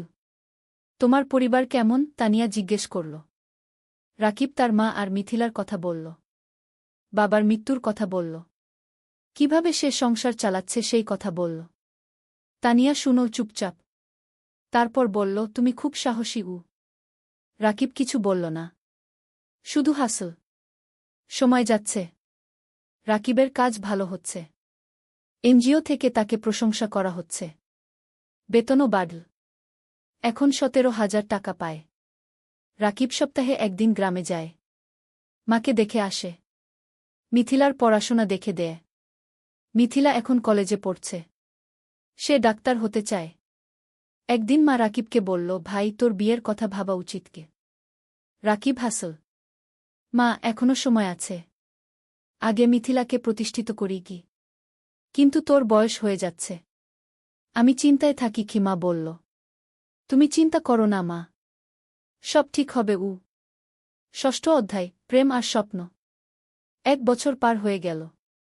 রাকিব এখন এনজিওতে প্রজেক্ট কোঅর্ডিনেটর, বেতন 20,000 টাকা। সে এখন একটা ভাড়া বাসায় থাকে, মাসে ভাড়া 5,000 টাকা। তবু মাকে প্রতি মাসে 12,000 টাকা পাঠায়। মিথিলা খুব ভালো ফলাফল করেছে, সে মেডিকেল কলেজে ভর্তি হতে চায়। কিন্তু ভর্তি পরীক্ষার জন্য কোচিং করতে হবে, কোচিং ফি অনেক। রাকিব চিন্তায় পড়ল, কোথা থেকে টাকা আসবে। তানিয়া বুঝতে পারল রাকিবের সমস্যা। একদিন সে বলল, রাকিব, তুমি কিছু চিন্তিত মনে হচ্ছে কি? রাকিব মিথিলার কথা বলল। তানিয়া বলল, আমি আমার এক বন্ধুকে জানি, সে ঢাকায় মেডিকেল কোচিং সেন্টার চালা। আমি তাকে বলবো, হয়তো কম ফিতে তোমার বোনকে ভর্তি করে নেবে গি। রাকিব অবাক হল, তুমি এত সাহায্য করছো কেন? তানিয়া চুপ করে রইল কিছুক্ষণ, তারপর বলল, কারণ তুমি ভালো মানুষ গো। রাকিব কিছু বলল না, কিন্তু মনের ভেতর একটা অনুভূতি হল। পরের সপ্তাহে তানিয়া তার বন্ধুর সাথে রাকিবের কথা হল। বন্ধু রাজি হল মিথিলাকে অর্ধেক ফিতে ভর্তি করতে। রাকিব খুশিতে আত্মহারা। সে তানিয়াকে ধন্যবাদ দিল বারবার। তানিয়া হেসে বলল, ধন্যবাদ না, একটা ট্রিট দাও। রাকিব তানিয়াকে নিয়ে গেল একটা রেস্টুরেন্টে। দুজন একসাথে খাবার খেল, অনেক গল্প করল, হাসল। খাওয়ার পর বাইরে বের হয়ে তানিয়া বলল, রাকিব, আমি তোমাকে একটা কথা বলতে চাই। বলো। তানিয়া একটু থেমে বলল, আমি তোমাকে ভালোবাসি। রাকিব স্তব্ধ হয়ে গেল, কি বলবে বুঝতে পারল না। তানিয়া বলল, আমি জানি এটা হঠাৎ শোনাচ্ছে, কিন্তু 1 বছর ধরে তোমার সাথে কাজ করছি। তোমার চরিত্র, তোমার পরিবারের প্রতি দায়িত্ববোধ, তোমার সততা, সব কিছু দেখেছি। তুমি আমার মনে জায়গা করে নিয়েছ। রাকিব কিছুক্ষণ চুপ করে রইল, তারপর বলল, তানিয়া, আমি জানি না কি বলবো। তুমি ঢাকার মেয়ে, উচ্চশিক্ষিত। আমি একজন সাধারণ গ্রামের ছেলে। আমার পরিবার গরিব, আমার অনেক দায়িত্ব আছে গি। তানিয়া রাকিবের হাত ধরল। এগুলো আমার কাছে কোনো সমস্যা নয়। আমি তোমাকে চাই, তোমার টাকা বা স্ট্যাটাস নয় গি। রাকিবের চোখে পানি এল। তানিয়া, আমি তোমাকে কিছু দিতে পারব না গি। তুমি আমাকে ভালোবাসা দিতে পারবে, সততা দিতে পারবে, এটাই যথেষ্ট। রাকিব তানিয়ার দিকে তাকাল, তারপর বলল, আমিও তোমাকে ভালোবাসি, কিন্তু ভয় পাচ্ছি। কিসের ভয়? তানিয়া জিজ্ঞেস করল। ভয় পাচ্ছি তোমার পরিবার রাজি হবে না। ভয় পাচ্ছি আমি তোমাকে সুখী করতে পারব না গি। তানিয়া হাসল। আমার পরিবার আমাকে বিশ্বাস করে। আমি যদি খুশি থাকি, তারা খুশি থাকবে। আর তুমি আমাকে সুখী করতে পারবে কিনা সেটা সময় বলবে। আমরা একসাথে চেষ্টা করব। সেই রাতে রাকিব ঘুমাতে পারল না। সারারাত তানিয়ার কথা ভাবল। জীবনে প্রথমবার কেউ তাকে এভাবে ভালোবাসল। সপ্তম অধ্যায়, বাধা আর চ্যালেঞ্জ।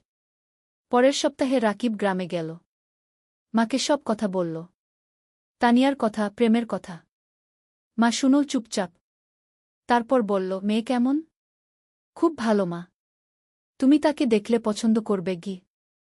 তার পরিবার রাজি হবে? আমরা তো গরিব, খিমা চিন্তিত হল। তানিয়া বলেছে তার পরিবার তাকে বিশ্বাস করে।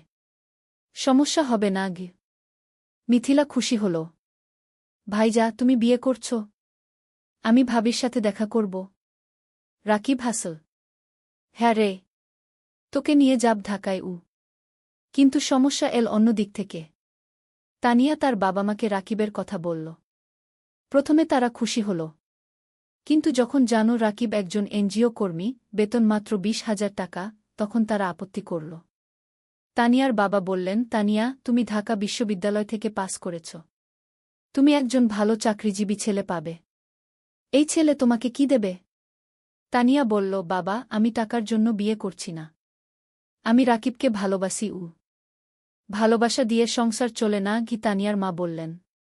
বাবা, মা, রাকিব খুব সৎ এবং পরিশ্রমী। সে তার পরিবারের জন্য অনেক কষ্ট করছে। এরকম মানুষ এখন কমই আছে কি? তানিয়া বোঝানোর চেষ্টা করল। আমরা সময় চাই। আমরা ছেলেটাকে দেখতে চাই কি? তানিয়ার বাবা বললেন। তানিয়া রাকিবকে ফোন করে সব বলল। রাকিব শুনল। তারপর বলল, আমি জানতাম এটা হবে গু। তুমি হাল ছেড়ে দিও না। আমি তাদের বোঝাব। তানিয়া বলল। পরের মাসে রাকিব ঢাকায় গেল। তানিয়ার বাবা মার সাথে দেখা করল। তারা রাকিবকে অনেক প্রশ্ন করল। রাকিব সব সততার সাথে উত্তর দিল। তানিয়ার বাবা বললেন, তুমি তোমার ভবিষ্যৎ নিয়ে কি ভাবছ? তুমি সারা জীবন এনজিওতে থাকবে? রাকিব বলল, আঙ্কেল, আমি স্বপ্ন দেখি একদিন নিজের একটা স্কুল করব। গ্রামের গরিব ছেলে মেয়েদের বিনামূল্যে পড়াব। এটা আমার লক্ষ্য। তানিয়ার বাবা অবাক হলেন। তুমি কি জানো একটা স্কুল খুলতে কত টাকা লাগে? জানি আঙ্কেল। কিন্তু আমি বিশ্বাস করি যদি সততার সাথে চেষ্টা করি, একদিন সফল হব। তানিয়ার বাবা কিছু বললেন না। কিন্তু রাকিবের চোখে যে আগুন দেখলেন সেটা তাকে ভাবিয়ে তুলল। সেই রাতে তানিয়ার বাবা মা আলোচনা করলেন। তারপর তারা রাজি হলেন। কিন্তু একটা শর্ত দিলেন, রাকিবকে আরও ভালো চাকরি খুঁজতে হবে। রাকিব শর্ত মেনে নিল। অষ্টম অধ্যায়, নতুন সুযোগ। বিয়ের প্রস্তুতি শুরু হল। কিন্তু রাকিব চিন্তায় ছিল। বিয়েতে অনেক খরচ হবে। সেই টাকা কোথায়? তানিয়া বলল, আমরা সিম্পল বিয়ে করব। বেশি খরচ করব না আগে। কিন্তু তানিয়ার পরিবার বড় বিয়ে চায়। অনেক আত্মীয় স্বজন আছে। রাকিব টেনশনে ছিল। তখন মানিক স্যার তাকে ডাকলেন। স্যার বললেন, রাকিব, আমি শুনেছি তোমার বিয়ে হবে। আমি তোমাকে একটা উপহার দিতে চাই। স্যার একটা খাম দিলেন। খামে ছিল 50,000 টাকা। রাকিবের চোখ বড় হয়ে গেল। স্যার, এটা আমি নিতে পারব না আগে। এটা উপহার। তুমি আমার ছাত্রের মতো। তুমি অবশ্যই নেবে। স্যার জোর করলেন। রাকিব স্যারকে জড়িয়ে ধরল। স্যার, আপনি আমার জন্য অনেক কিছু করেছেন। তুমি ভালো থাকো। এটাই চাই। এদিকে রাকিবের ভাগ্য ঘুরতে শুরু করল। একদিন এনজিওর ডিরেক্টর রাকিবকে ডাকলেন। বললেন, রাকিব, তোমার কাজ আমরা খুব পছন্দ করেছি। আমরা একটা নতুন প্রজেক্ট শুরু করছি। তুমি প্রজেক্ট ম্যানেজার হবে। বেতন হবে 35,000 টাকা। রাকিব বিশ্বাস করতে পারল না। 35,000 টাকা! এত টাকা কখনো কল্পনাও করেনি। স্যার, সত্যি? রাকিব জিজ্ঞেস করল। হ্যাঁ। তুমি যোগ্য। তুমি পারবে কি? ডিরেক্টর বললেন। রাকিব সাথে সাথে তানিয়াকে ফোন করল। তানিয়া খুশিতে চিৎকার করল। সেই সন্ধ্যায় রাকিব মাকে ফোন করল। সব বলল। মা কাঁদতে লাগল। খুশির কান্না।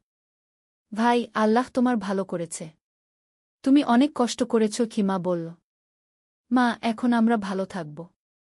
মিথিলার পড়াশোনা ভালো হবে। তুমি সুস্থ থাকবে। বিয়ের দিন এল। সিম্পল কিন্তু সুন্দর বিয়ে। গ্রাম থেকে মা আর মিথিলা এসেছে। রাকিবের বন্ধুরা এসেছে। এনজিও অফিসের সবাই এসেছে। তানিয়া দেখতে খুব সুন্দর লাগছিল লাল শাড়িতে। রাকিব পাঞ্জাবি পরেছে। বিয়ে হল। সবাই দোয়া করল, আশীর্বাদ করল। রাকিব আর তানিয়া নতুন জীবন শুরু করল। নবম অধ্যায়, স্বপ্ন পূরণের পথে। বিয়ের পর রাকিব আর তানিয়া জেলা শহরে একটা বড় ফ্ল্যাট ভাড়া নিল। 2 বেডরুমের। তারা ঠিক করল মা আর মিথিলাকে নিয়ে আসবে। মা প্রথমে রাজি হল না। বলল, তোমরা নতুন বিয়ে করেছ, আমরা গেলে তোমাদের সমস্যা হবে গি। তানিয়া নিজে গ্রামে গেল। মাকে বলল, মা আপনি আমার মা, আপনি না থাকলে আমার সংসার অসম্পূর্ণ। মা তানিয়াকে জড়িয়ে ধরল। মা তুমি খুব ভালো। মা আর মিথিলা জেলা শহরে চলে এল। এখন তারা সবাই একসাথে থাকে। মিথিলা ঢাকায় কোচিং করছে। সে খুব মন দিয়ে পড়ছে। তার লক্ষ্য মেডিকেল কলেজে চান্স পাওয়া। রাকিব নতুন প্রজেক্টে কাজ শুরু করেছে। প্রজেক্টটা খুব বড়। 15টা গ্রামে কাজ করতে হবে। স্কুল, স্বাস্থ্যকেন্দ্র, নারী উন্নয়ন, সব ধরনের কাজ। রাকিব খুব ব্যস্ত হয়ে গেল। সকাল থেকে রাত পর্যন্ত কাজ। কিন্তু সে খুশি, কারণ সে মানুষের উপকার করছে। তানিয়াও কাজ করছে। সেও একটা প্রজেক্টে আছে। তাদের দুজনের মিলে এখন বেতন 55,000 টাকা। এত টাকা রাকিব কখনো কল্পনা করেনি। এখন তারা স্বাচ্ছন্দ্যে আছে। মায়ের ভালো চিকিৎসা হচ্ছে। মিথিলার পড়াশোনা ভালো হচ্ছে। রাকিব কিছু টাকা সেভিংসও করছে। একদিন রাকিব তানিয়াকে বলল, তুমি জানো আমার স্বপ্ন ছিল একটা স্কুল করা গিয়ে। হ্যাঁ, মনে আছে। তুমি এখনও সেই স্বপ্ন দেখো? তানিয়া জিজ্ঞেস করল। হ্যাঁ, আমি ভাবছি আমরা যদি কিছু টাকা সেভ করি তাহলে হয়তো একদিন একটা ছোট্ট স্কুল খুলতে পারব। তানিয়া হাসল। চলো আমরা একসাথে এই স্বপ্ন পূরণ করব। দুজনে মিলে প্ল্যান করতে লাগল। কিভাবে টাকা জমাবে, কোথায় স্কুল খুলবে, কিভাবে চালাবে। 1 বছর পর মিথিলা মেডিকেল ভর্তি পরীক্ষা দিল। রেজাল্ট আসল। সে চান্স পেয়েছে সরকারি মেডিকেল কলেজে। পুরো পরিবার খুশিতে আত্মহারা। মা কাঁদল। রাকিব মিথিলাকে জড়িয়ে ধরল। তানিয়া মিষ্টি বিতরণ করল। ভাইয়া, এটা তোমার জন্য। তুমি আমার জন্য সব ত্যাগ করেছ। মিথিলা কাঁদতে কাঁদতে বলল।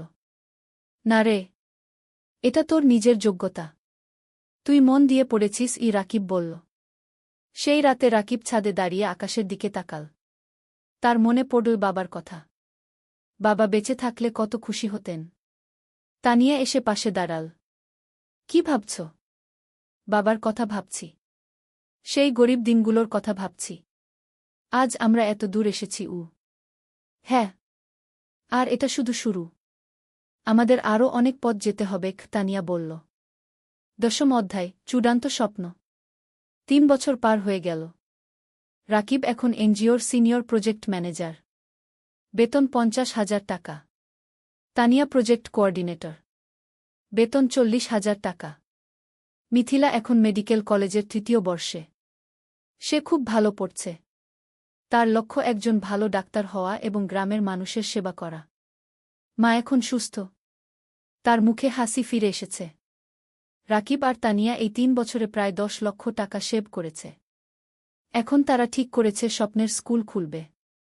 রাকিব গ্রামে গিয়ে একটা জমি কিনল। 2 বিঘা জমি। সেখানে স্কুল করবে। তারা ব্যাংক থেকে লোন নিল। আরও 5 লক্ষ টাকা। মোট 15 লক্ষ টাকা দিয়ে স্কুল তৈরি করা শুরু হল। মানিক স্যার অনেক সাহায্য করলেন। তিনি স্কুলের ডিজাইন করে দিলেন, শিক্ষক খুঁজে দিলেন। 6 মাস পর স্কুল তৈরি হল। নাম দেওয়া হল আলোর পাঠশালা। স্লোগান, শিক্ষাই আলো, শিক্ষাই মুক্তি। স্কুলে গরিব পরিবারের বাচ্চারা বিনামূল্যে পড়বে। ধনী পরিবারের বাচ্চারা কম ফিতে পড়বে। এই ফি দিয়ে স্কুল চলবে। স্কুল খোলার দিন গ্রামের সব মানুষ এল। জেলা প্রশাসক এলেন উদ্বোধন করতে। মানিক স্যার, এনজিওর ডিরেক্টর, সবাই এলেন। রাকিব মাইকে দাঁড়িয়ে বলল, আমি একসময় খুব গরিব ছিলাম। লেখাপড়া করতে পারিনি ঠিকমতো। কিন্তু আমি হাল ছাড়িনি। আজ আমি এই স্কুল করলাম যাতে গ্রামের কোনো বাচ্চাকে টাকার অভাবে লেখাপড়া ছাড়তে না হয়। সবাই হাততালি দিল। তানিয়া বলল, এই স্কুল শুধু আমার স্বামীর স্বপ্ন নয়, আমার স্বপ্ন। আমরা চাই এই গ্রামের প্রতিটা বাচ্চা শিক্ষিত হোক। আবার হাততালি। স্কুল চালু হল। প্রথম দিন ৫০ জন বাচ্চা ভর্তি হল। দ্বিতীয় মাসে ১০০, তৃতীয় মাসে ২০০। রাকিব আর তানিয়া সপ্তাহে ৩ দিন স্কুলে যায়। বাচ্চাদের পড়ায়, শিক্ষকদের ট্রেনিং দেয়া, স্কুল দেখাশোনা করে। মিথিলা ছুটির দিনে স্কুলে এসে বাচ্চাদের স্বাস্থ্য চেক আপ করে বিনামূল্যে। মা রান্না করে বাচ্চাদের খাওয়ায়। অনেক বাচ্চা গরিব পরিবার থেকে আসে। তারা দুপুরে খায় না। মা তাদের খাওয়ায়। ২ বছর পর স্কুলে ৫ বাচ্চা পড়ছে। ১০ জন শিক্ষক আছে। স্কুল ভালোভাবে চলছে। জেলার মধ্যে কি আলোর পাঠশালা কি একটা আদর্শ স্কুল হিসেবে পরিচিতি পেয়েছে।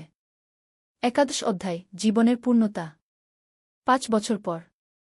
রাকিবের বয়স এখন ৩৩। তানিয়ার বয়স ৩১।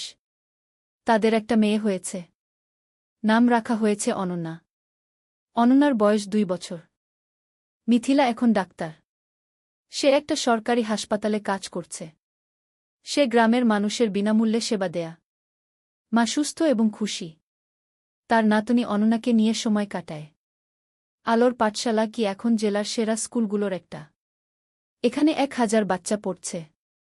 ২০ জন শিক্ষক আছে। স্কুলের রেজাল্ট খুব ভালো। রাকিব আর তানিয়া এখন আর এনজিওতে কাজ করে না। তারা পুরোপুরি স্কুলেই সময় দেয়া। তারা আরও ২টো স্কুল খোলার পরিকল্পনা করছে। একদিন রাকিব স্কুলের ছাদে দাঁড়িয়ে আছে। তানিয়া এসে পাশে দাঁড়াল। হাতে চায়ের কাপ। কি ভাবছ? তানিয়া জিজ্ঞেস করল। ভাবছি আমাদের যাত্রার কথা। ৮ বছর আগে আমি একজন গরিব স্কুল শিক্ষক ছিলাম। আজ আমার নিজের স্কুল আছে। ১,০০০ বাচ্চা পড়ছে গু। হ্যাঁ, আমরা অনেক দূর এসেছি। কিন্তু আরও অনেক পথ বাকি, তানিয়া বলল। জানো, কখনো কখনো মনে হয় স্বপ্ন দেখা ভালো। স্বপ্ন মানুষকে বাঁচিয়ে রাখে। আমি স্বপ্ন দেখেছিলাম বলে আজ এখানে এসেছি। তানিয়া রাকিবের হাত ধরল। আর আমি তোমাকে বিশ্বাস করেছিলাম বলে তোমার স্বপ্ন আমার স্বপ্ন হয়ে গেল। দুজন চুপচাপ দাঁড়িয়ে রইল। নিচে বাচ্চারা খেলছে। তাদের হাসির শব্দ শোনা যাচ্ছে। রাকিব বলল, জানো তানিয়া, আমার এখন মনে হয় জীবনের সবচেয়ে বড় সফলতা হলো মানুষের মুখে হাসি ফোটানো। টাকা, প্রতিষ্ঠা সব তুচ্ছ যখন দেখি একটা গরিব বাচ্চা আমাদের স্কুলে পড়ে ভালো রেজাল্ট করছে। তানিয়া মাথা নাড়ল। একদম ঠিক। তুমি জানো, গত সপ্তাহে সেই রহিম নামের ছেলেটা এসেছিল, যে ৩ বছর আগে আমাদের স্কুলে ভর্তি হয়েছিল? হ্যাঁ, মনে আছে। তার বাবা রিকশা চালায়। সে ক্লাসে ফার্স্ট হয়েছে। তার বাবা এসে আমার পা ছুঁয়ে কাঁদছিল। বলছিল, আপনারা না থাকলে আমার ছেলে লেখাপড়া শিখতে পারত না। রাকিবের চোখ ভিজে গেল। এই মুহূর্তগুলোর জন্যই আমরা কাজ করি। হঠাৎ অনন্যা দৌড়ে এল। বাবা, বাবা, দেখো আমি কি এঁকেছি। রাকিব মেয়েকে কোলে তুলে নিল। অনন্যা একটা ছবি দেখাল। একটা স্কুল, সামনে অনেক বাচ্চা। এটা কি? রাকিব জিজ্ঞেস করল। এটা আমাদের স্কুল। দাদু বলেছে তুমি এই স্কুল বানিয়েছ। অনন্যা বলল। রাকিব মেয়ের কপালে চুমু খেল। হ্যাঁ রে, একদিন তুইও বড় হয়ে ভালো কিছু করবি। আমি ডাক্তার হব, মাসির মতো। তারপর গরিব মানুষদের দেখব। অনন্যা বলল। তানিয়া হাসল। দেখছ, আমাদের পরবর্তী প্রজন্ম স্বপ্ন দেখছে। দ্বাদশ অধ্যায়, নতুন চ্যালেঞ্জ। কিন্তু জীবন কখনো সোজা পথে চলে না। একদিন রাকিব খবর পেল স্কুলের জমি নিয়ে সমস্যা হয়েছে। একজন স্থানীয় রাজনীতিবিদ দাবি করছে জমিটা তার। রাকিব চিন্তায় পড়ে গেল। সে আইনজীবীর সাথে দেখা করল। আইনজীবী বলল, কাগজপত্র দেখাও। রাকিব সব কাগজ দেখাল। আইনজীবী দেখে বলল, তোমার কাগজ ঠিক আছে, কিন্তু ওই লোক ক্ষমতাবান। সে ঝামেলা করবে। তাহলে কি করব? রাকিব জিজ্ঞেস করল। কোর্টে কেস করতে হবে। সময় লাগবে, টাকাও লাগবে। রাকিব বাড়ি ফিরে তানিয়াকে সব বলল। তানিয়া শুনল। তারপর বলল, আমরা লড়ব। আমরা সত্যের পক্ষে আছি। কেস শুরু হল। প্রতি সপ্তাহে কোর্টে যেতে হচ্ছে। আইনজীবীর ফি দিতে হচ্ছে। টাকা খরচ হচ্ছে অনেক। কিন্তু রাকিব হাল ছাড়ল না। সে জানে সে ন্যায়ের পক্ষে। এই সময় গ্রামের মানুষ রাকিবের পাশে দাঁড়াল। তারা একটা কমিটি করল। সবাই মিলে টাকা তুলো রাকিবকে সাহায্য করার জন্য। একদিন গ্রামের চেয়ারম্যান রাকিবের কাছে এসে বলল, রাকিব, তুমি আমাদের গ্রামের গর্ব। তুমি আমাদের বাচ্চাদের শিক্ষিত করছ। আমরা তোমাকে একা ছাড়ব না। রাকিব কান্নায় ভেঙে পড়ল। আপনারা আমার পরিবার। মানিক স্যারও সাহায্য করলেন। তিনি জেলা প্রশাসকের সাথে কথা বলল। প্রশাসক বিষয়টা দেখলেন। 6 মাস পর কোর্ট রায় দিল রাকিবের পক্ষে। জমি রাকিবেরই। সেই দিন স্কুলে উৎসব হল। সবাই খুশি। বাচ্চারা নাচল, গাইল। রাকিব মাইকে বলল, আজ আমরা জিতেছি। কিন্তু এটা শুধু আমার জয় নয়। এটা আমাদের সবার জয়। সত্যের জয়। 13 অধ্যায় সম্প্রসারণ। কেস জেতার পর রাকিবের আত্মবিশ্বাস বেড়ে গেল। সে ঠিক করল আরও একটা স্কুল খুলবে, পাশের জেলায়। তানিয়া রাজি হল। তারা আবার সেভিংস শুরু করল। এই সময় একটা বড় সুখবর এল। একটা আন্তর্জাতিক এনজিও তাদের স্কুলের কথা শুনেছে। তারা সাহায্য করতে চায়। এনজিওর একজন প্রতিনিধি এল আলোর পাঠশালাগু দেখতে। সে সব দেখল। শিক্ষকদের সাথে কথা বলল, বাচ্চাদের সাথে কথা বলল। তারপর সে রাকিবকে বলল, আমরা আপনার কাজে মুগ্ধ। আমরা আপনাকে 10 লক্ষ টাকা গ্রান্ট দিতে চাই নতুন স্কুলের জন্য। রাকিব বিশ্বাস করতে পারল না। 10 লক্ষ টাকা? সত্যি? রাকিব জিজ্ঞেস করল। হ্যাঁ। আপনি একটা প্রস্তাব লিখে পাঠান, আমরা অনুমোদন করব। রাকিব আর তানিয়া রাত দিন পরিশ্রম করে প্রস্তাব লিখল, পাঠিয়ে দিল। 1 মাস পর অনুমোদন এল। 10 লক্ষ টাকা। রাকিব পাশের জেলায় জমি কিন। নতুন স্কুল তৈরি শুরু হল। এবার আরও বড় স্কুল, আরও ভালো সুবিধা। মিথিলা বলল, ভাইজা, নতুন স্কুলে একটা হেলথ ক্লিনিক বানাও। আমি সপ্তাহে একদিন এসে বাচ্চাদের দেখব। চমৎকার আইডিয়া, রাকিব বলল। নতুন স্কুলে একটা হেলথ ক্লিনিকও তৈরি হল। মিথিলা আর তার 2 জন সহকর্মী ডাক্তার সেখানে বিনামূল্যে সেবা দেয়া। নতুন স্কুলের নাম দেওয়া হল আলোর পাঠশালা, দুগ। এখানেও গরিব বাচ্চারা বিনামূল্যে পড়ে। 1 বছরে দ্বিতীয় স্কুলেও 5 বাচ্চা ভর্তি হল। রাকিবের স্বপ্ন আরও বড় হল। সে ভাবল জেলার প্রতিটা গ্রামে একটা করে স্কুল করবে। 14 অধ্যায় পুরস্কার। 3 বছর পর রাকিব এখন 40 বছরের। তার 5টা আলোর পাঠশালাগু আছে, 5টা জেলায়। প্রায় 3000 বাচ্চা পড়ছে। 2 শিক্ষক কাজ করছে। একদিন রাকিব একটা ফোন পেল, ঢাকা থেকে, শিক্ষা মন্ত্রণালয় থেকে। আপনি রাকিব হোসেন? ফোনে একজন জিজ্ঞেস করল। জিউ। আপনাকে জানাতে পেরে আনন্দিত যে আপনার নাম জাতীয় শিক্ষা পুরস্কারের জন্য নির্বাচিত হয়েছে। আপনি গ্রামীণ শিক্ষায় অসামান্য অবদান রেখেছেন। রাকিব স্তব্ধ হয়ে গেল। জাতীয় পুরস্কার? সত্যি? রাকিব জিজ্ঞেস করল। হ্যাঁ। আগামী মাসে ঢাকায় অনুষ্ঠান হবে। মাননীয় প্রধানমন্ত্রী পুরস্কার দেবেন। রাকিব ফোন রেখে তানিয়াকে জড়িয়ে ধরল। তান, আমরা জাতীয় পুরস্কার পেয়েছি। তানিয়া কাঁদতে লাগল। খুশির কান্না। তুমি পেরেছ। তুমি সত্যিই পেরেছ। মা খবর শুনে কাঁদল। ভাই, তোর বাবা বেঁচে থাকলে কত খুশি হতো। মিথিলা বলল, ভাইজা, তুমি আমার হিরো গো। অনন্যা, এখন 7 বছর, বলল, বাবা, তুমি সবচেয়ে ভালো বাবা। পুরস্কারের দিন, ঢাকা, বঙ্গভবন। রাকিব স্যুট পরেছে, তানিয়া শাড়ি পরেছে। মা, মিথিলা, অনন্যা সবাই গেছে। মানিক স্যারও গেছে। তিনি রাকিবকে বললেন, আমি গর্বিত তোমার শিক্ষক ছিলাম। অনুষ্ঠানে অনেক মানুষ। রাকিবের নাম ডাকা হল। সে মঞ্চে উঠল। প্রধানমন্ত্রী তাকে পুরস্কার দিলেন। একটা ক্রেস্ট, একটা সার্টিফিকেট আর 5 লক্ষ টাকা। রাকিব মাইকে দাঁড়িয়ে বলল, আমি একজন সাধারণ গ্রামের ছেলে। আমার বাবা রিকশা চালাতেন। আমি গরিব পরিবার থেকে এসেছি।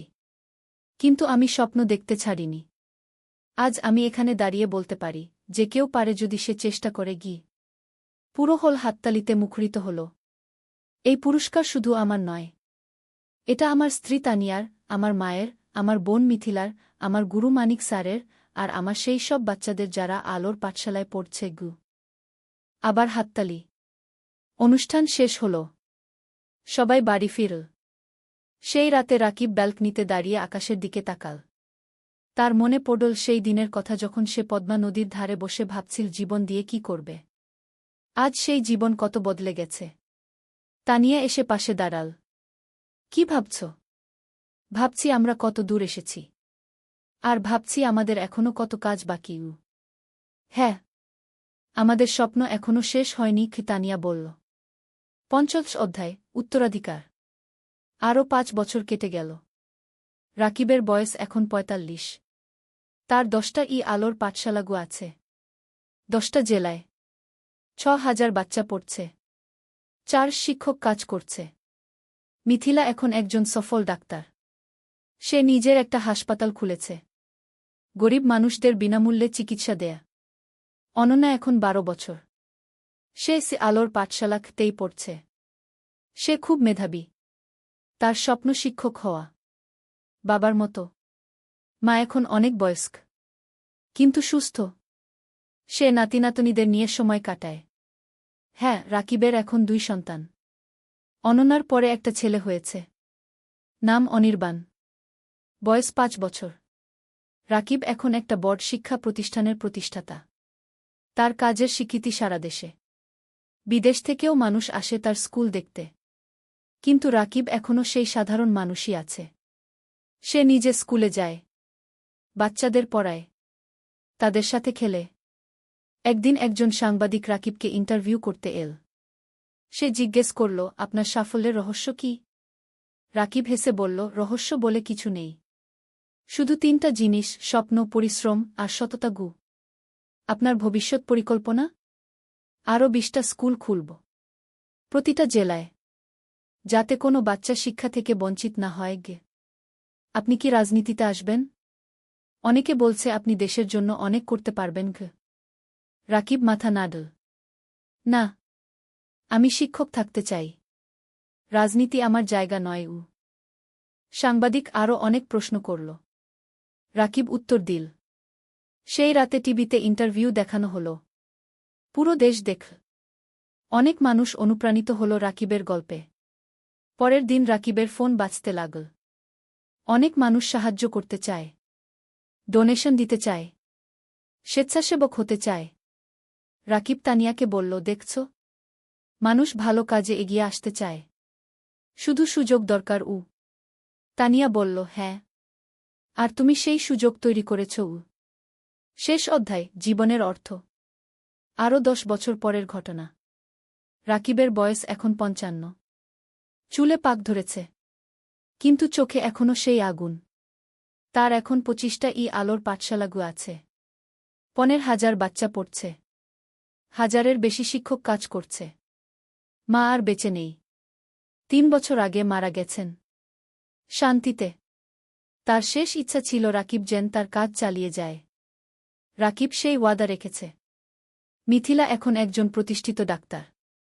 তার হাসপাতাল জেলার সেরা হাসপাতাল। সে বিয়ে করেছে একজন ইঞ্জিনিয়রকে। তাদের ২ সন্তান। অনন্যা এখন ২২ বছর। সে শিক্ষক হয়েছে। আলোর পাঠশালাতেই পড়ায়। সে বাবার উত্তরসূরি। অনির্বাণ এখন ১৫ বছর। সে মেডিকেলে পড়তে চায়। মাসির মতো ডাক্তার হতে চায়। রাকিব এখন অনেক কম সময় অফিসে থাকে। বেশিরভাগ সময় বাচ্চাদের সাথে থাকে। গল্প বলে। গান শেখায়। জীবনের পাঠ দেয়। একদিন একটা বাচ্চা রাকিবকে জিজ্ঞেস করল, স্যার, আপনি এত কিছু করলেন কেন? আপনি তো ব্যবসা করে ধনী হতে পারতেন। রাকিব হাসল। বাবা, টাকা দিয়ে সব কিছু কেনা যায় না।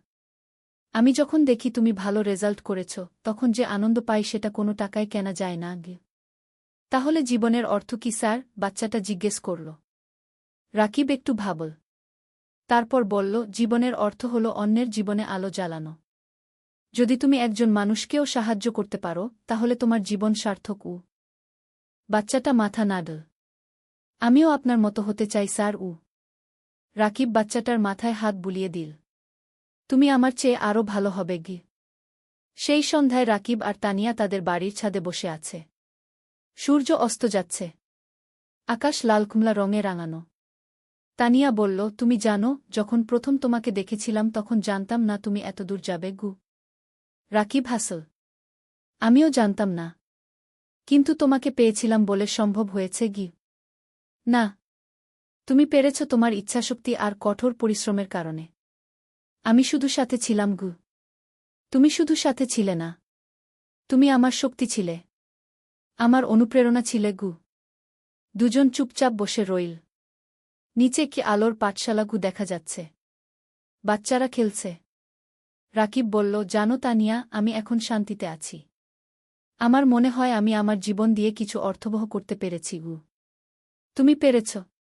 তুমি হাজারো জীবন বদলে দিয়েছ গি, তানিয়া বলল। হঠাৎ অনন্যা এল।